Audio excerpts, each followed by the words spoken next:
What's up, everybody? It's the Benchwarmers, and we are going to be doing what should they have taken the NFL Draft Series. So, we are going to be going through the first round, and based on how the draft board played out, what each team should have selected at their spot. So, this could mean that there's a player which we think should have gone maybe 12th overall, but the team at 14th, 16th, 19th, all of those teams could have used them. So there can be repeats here. It's based on how the draft board actually played out. What do you think should have been the team's best option? And we'll comment if the team made the right pick and what we think our pick would have been if we were the GM of the team. Obviously, we have extensive experience, much more than any GM or any scouting team has ever had. So we would be making the right pick, obviously.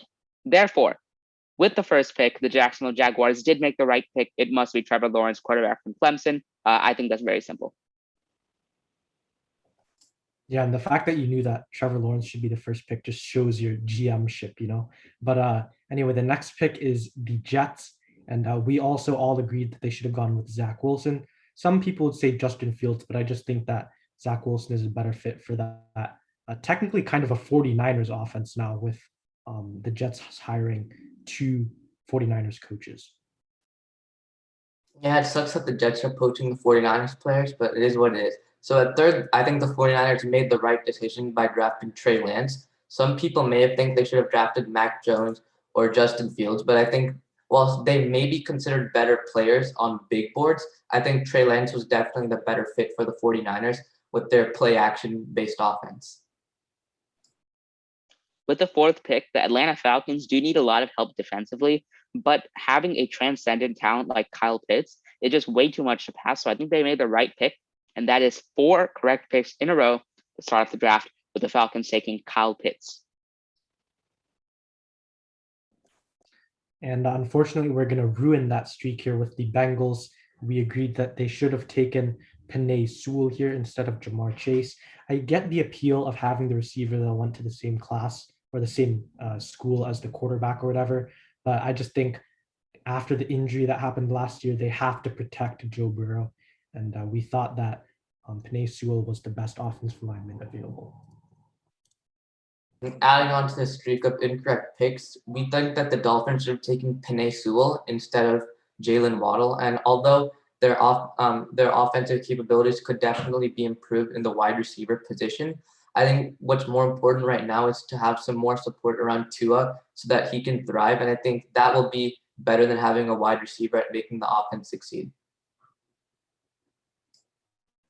Funny enough, with the 7th pick, Penei Sewell went, but we don't think Penei Sewell should have gone here. We in fact think Devontae Smith should have gone here because the Lions do really need help at the wideout position because they lost both Marvin Jones and Kenny Golladay to 2 terrible teams, the Jacksonville Jaguars and the New York Football Giants. But the Lions should have taken wideout Devontae Smith to at least give their quarterback a chance in Detroit. I mean, he had to come from LA. He was the first overall pick, Jared Goff was, and now we just give him no chance. Next, we have the Panthers, and they took a J.C. Horn. And we have another one that we thought was incorrect. We think they should have gone with Rashawn Slater. He is arguably the best offensive lineman in the draft. He was mocked in the top 5 occasionally. And I think when a player of that caliber falls to the 8th pick, you have to take him, especially when you have a very, very good offense that just needs a good offensive line in order to really seal the deal for them. At 9th, the Broncos ended up taking Patrick Surtain, but we think they should have went with Justin Fields. And this is because although their cornerback situation is looking pretty bad, they do also need a very good quarterback. So when you have a talent like Justin Fields dropping all the way to 9, we think you just can't pass up on it. And he's going to be a really good replacement for Drew Lock. He also fits in really well with the Broncos offense. So we think that they should have taken Justin Fields. At the 10th pick, we had the Eagles trading up over the Giants with the Cowboys in order to select Devontae Smith, the last of the top 3 wideouts. And I think that he has a chance of being the best wideout from this draft. But he was a much more risky pick. I think the Eagles knocked it out with the park. I think we all agreed that Devontae Smith was the right selection, and moving up was wholly justified in taking him there. And with the Giants not having Devontae Smith available, they decided to trade down with the Bears. And the Bears ended up taking Justin Fields, who we all agreed was an amazing pick at the spot. He shouldn't have fallen this far, one of the best quarterbacks in the class. And it's arguable whether the Bears should have traded up, but considering that they did, this was the only pick that made any sense whatsoever. At 12th, the Cowboys selected Micah Parsons, and we agreed that this was the right pick. There may have been some greater positional needs at the corner spot, for example, but I think Micah Parsons was just the best value overall for defense. He's a really good linebacker, and he's going to replace Sean Lee, who retired this season. So I think he's a very big defensive upgrade for the Cowboys. At 13, we have the Chargers, who I think had an amazing draft pick. Slater just fell into their laps at number 13. They didn't even have to move up. He was mocked as high as 8. Some people even had him going at 5, like above Sewell, and he just fell in their lap at 13. You have an amazing offense already with a good quarterback, good running back, good receivers. Just protect them even more, just makes them more happy, and just leads to a really good future for the Chargers. So I think Rashawn Slater was an amazing pick, and they did their quarterback right. And with the next pick, we had the New York Jets, who traded up. They also took an offensive lineman in Elijah Vera Tucker. Now, I don't think that they should have really traded up, but considering that they did, I think AVT was the best player available. Obviously, you just took Zach Wilson, and it's really important to protect your new rookie quarterback. And AVT is the perfect player to do that with his guard and tackle flexibility. At 15th, the Patriots selected Mac Jones, and we agree that this was the best pick. The Patriots definitely have a hole at the quarterback position, and Mac Jones will definitely fill that position. But there's also some, he also plays a lot like Tom Brady in terms of his lack of physical mobility, but his really good accuracy. So I think he's going to fit in really well with the Belichick system, and the Patriots may even make the playoffs this year. With the 16th pick, the Cardinals took Zaven Collins, which is one of the early shockers of the night, and probably a series of quite a few shockers over the next few picks. But we think that they could have bolstered their defense a little bit more. We also think that if they didn't want to go with the cornerback, they could have gone with offensive line to help Kyler Murray out a little bit. But we think that Caleb Farley, even though he was injured, is just too good of a prospect to back off. And also the Cardinals are a young team, so they can wait even a season for Caleb Farley to develop and rehab from his injury because they're just a young team overall. Kyler Murray is young, and that defense is just growing, and having a guy like Caleb Farley just going to make that defense even better. And next we have the Raiders, who picked Alex Leatherwood, and we agreed that this was probably the worst pick of the first round. So we definitely don't have him. We definitely think this was incorrect. Our alternative pick was Jeremiah Owusu-Koramoah. We think they obviously need a lot of help on defense, and Owusu-Koramoah fills that linebacker need for them, and we think he was the best player available as well. At 18th, the Miami Dolphins selected Jalen Phillips, but we think they should have gone with Kwity Paye. These players play the same position, but we just thought that Kwity Paye would be better for the Dolphins because even though he didn't have the best stats, if you actually watch the film, he probably plays arguably better, and he's just really explosive and more athletic than Jalen Phillips. So it was a very close decision, but we thought that Kwity Paye was the better player.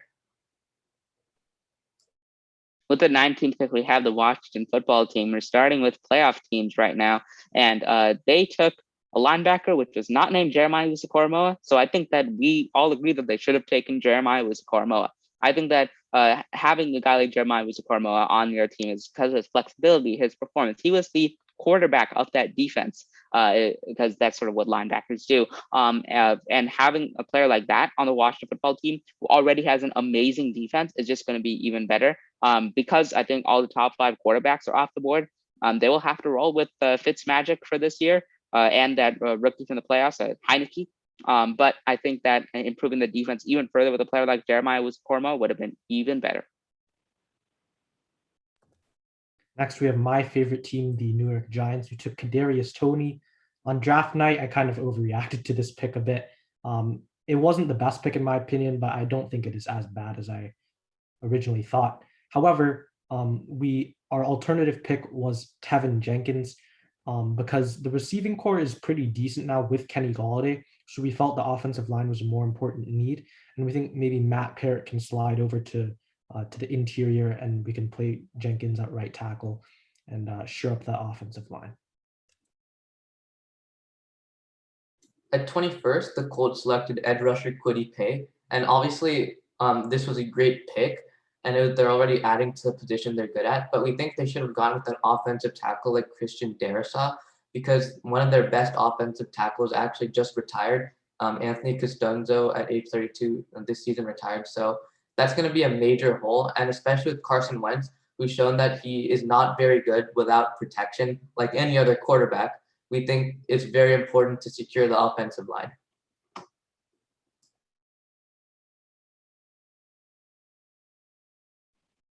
With the 22nd pick, the Titans were on the clock and they took Caleb Farley. And we think they made the right pick.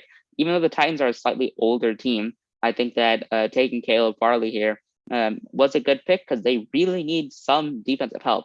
I think that even if it doesn't work out this season, I think that the Titan core can at least last a couple more seasons where Caleb Farley will blossom into an amazing corner. And I think their pick was probably the right one. Next up, we have the Minnesota Vikings, who took Christian Darrisaw. This is one of the steals of the draft, in my opinion. Christian Darrisaw was maybe a top 15 talent IMO, and to fall all the way down to 23 is very nice for the Vikings. They really need offensive line help because currently they're starting Dakota Dozier, probably the worst offensive lineman in the league. So getting Darrisaw is definitely a big help for them. 24th, the Steelers selected Najee Harris, and we agree that this was the right pick. The Steelers definitely need help at the running back position, especially because James Conner left, and James Conner wasn't even that good. And their other running back, Benny Snell, is averaging like 3.3 yards per carry, which is terrible for a running back. So having a really young, explosive running back like Najee Harris will definitely improve the Steelers' offense and make it even better than it already is. At the 25th pick, the Jacksonville Jaguars took Clemson running back, and just to pair with their quarterback, they took first overall, Trevor Lawrence. But I think they had more pressing issues. I think they should have gone helping the defense. Their defense was terrible. Obviously, they were a 1-15 team, so yeah, they need help on both ends. So although it might be a good sign to just take a running back from the same team as your quarterback was drafted from, I think it's much better to help your team by going defense and picking a cornerback like Greg Newsome from Northwestern. Greg Newsome was probably one of the more underrated names going into the draft. And I think that because there was so much conversation about the top two, and eventually J.C. Horn moved up into that conversation and eventually ended up going first amongst those three, I think that names like Gregory Newsome fell a bit back further than where they should have gone. So I think getting Gregory Newsome at 25 would have honestly been a steal for the Jaguars. Next, we had the Browns, who actually took Greg Newsome, and we thought that this was the correct pick. Overall, their defense is just so much worse than their offense. They really need help there.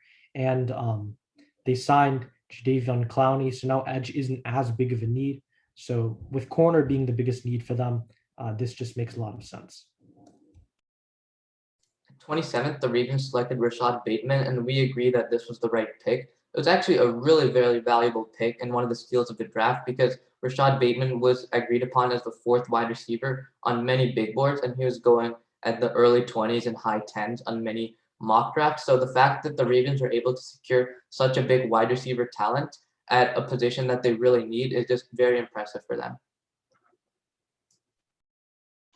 At the 28th spot, we have the New Orleans Saints, who had their quarterback retire, but none of the next quarterbacks after the top five are good enough to go into the first round. So we believe that they should have taken a linebacker to make that defense even better. There also is an option to take a cornerback here because they had one leave in the offseason, but I think that knowing the Saints defense in the secondary, they've been historically pretty good. So I think they'll be okay for this season, but taking a guy like Jeremiah Owusu-Koramoah, who is still falling from the first time we mentioned him at pick 17, He's still falling. He ended up falling to the second round. I think the Saints could definitely have used a player like Jeremiah Owusu-Koramoah to lead the defensive unit for years to come. Next, we have the Packers, who took Eric Stokes. And we do agree that they should have gone corner here because even though they have Jair, that's really all they have in the secondary. And that was shown by Kevin King just getting exposed in the playoffs last year. So we think they should have gone at the corner, but our favorite corner available was Asante Samuel. So that's who we think they should have taken. At 30th, the Bills selected Gregory Rousseau. We think that they selected the right position because their current edge rushers are very old, but we think that they should have gone with a different player. And we actually had the Bills picking Azeez Ojulari. And that's because Azeez Ojulari is a little bit more NFL ready. And the Bills look like they want to win a Super Bowl in the next few years because their team is already really good. So investing in a player that's a little bit raw, but has more potential, like Gregory Rousseau, did not look like the best pick. But that being said, it was still a decent pick because it addressed a positional need. With the 31st pick, the Ravens did lose offensive line talent. In fact, they got this pick by trading Orlando Brown. So I think they should have probably drafted a replacement, like a similar thing as what the 49ers did last year. They traded away DeForest Buckner and replaced him with their first round pick. So similar way, we think that the Ravens should have traded this pick. And they should have gotten this pick from a trade. And then with that pick, get the replacement. Tevin Jenkins, once again, we think is our highest offensive line remaining, and his technique, his skill, even though he didn't play the best competition, he has that finesse and size for the NFL. Now we have the last pick of the first round, the Super Bowl winners, Tampa Bay Buccaneers. They went with Joe Tryon to play 3 for outside linebacker. I just don't really think this was the best pick because they already have Shaq Barrett and JPP. So I guess JPP is pretty old and this may be a long-term replacement, but I think they could have got an immediate plug-and-play player with Christian Barmore, because currently the defensive line has William Golston starting, who isn't the best. And we think Christian Barmore can fill in that spot immediately and be an immediate impact player. But that wraps it up for this video, who every NFL team should have taken. This is the Benchwarmers signing out. See ya.